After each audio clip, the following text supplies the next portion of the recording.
আসসালামু আলাইকুম রহমতুল্লাহি ওয়া বারাকাতু।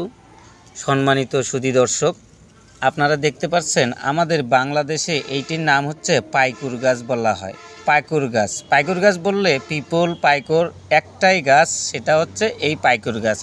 এটা অনেক জায়গায় অন্য গাছেও হয়ে থাকে, অনেক সময় মাটিতেও হয়ে থাকে, বা কোনো দেওয়ালের ফাটা জায়গা থাকলে সেখানে কিন্তু এই গাছটি হয়।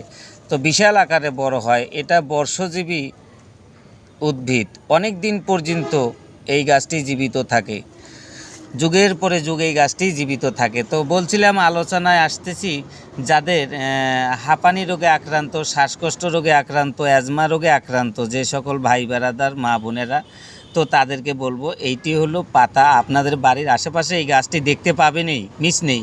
এটির লেঙ্গুরটা অনেক বড়, দেখতে পাচ্ছেন লেঙ্গুরটা কমসে কম 1.5 ইঞ্চির মতো এর লেঙ্গুর। তো এই পাতাটি দেখলে বুঝতে পারবেন আপনারা কি করবেন। অন্যান্য ঔষধের সঙ্গে এই পাতা প্রতিদিন 1টি বা 2টি করে পাতা নেবেন, নিয়ে 1 গ্লাস পানিতে এই পাতাটি সেদ্ধ করে নেবেন। নেওয়ার পরে আপনার যখন 1 কাপ আন্দাজ হয়ে যাবে, মানে 4 ভাগের 1 ভাগ থাকবে, ছেঁকে নিয়ে ওই পানিটা পান করবেন গরম গরম। ইনশাআল্লাহ যাদের হাঁপানি, শ্বাসকষ্ট আছে, কাশ আছে, তাদের জন্য অত্যন্ত উপকারিতা। যাদের অক্সিজেন শর্ট তাদের জন্য আরও উপকারিতা হবে। তবে আমার চ্যানেলটিতে যদি ভালো লেগে থাকে এই কাজটি করে দেখবেন। তারপরে আমার চ্যানেলটিতে অবশ্যই লাইক, শেয়ার, কমেন্ট, সাবস্ক্রাইব করে রাখবেন। ইউটিউবে দেখে থাকলে সাবস্ক্রাইব করে দিবেন। ধন্যবাদ সকলকে। আল্লাহ হাফেজ।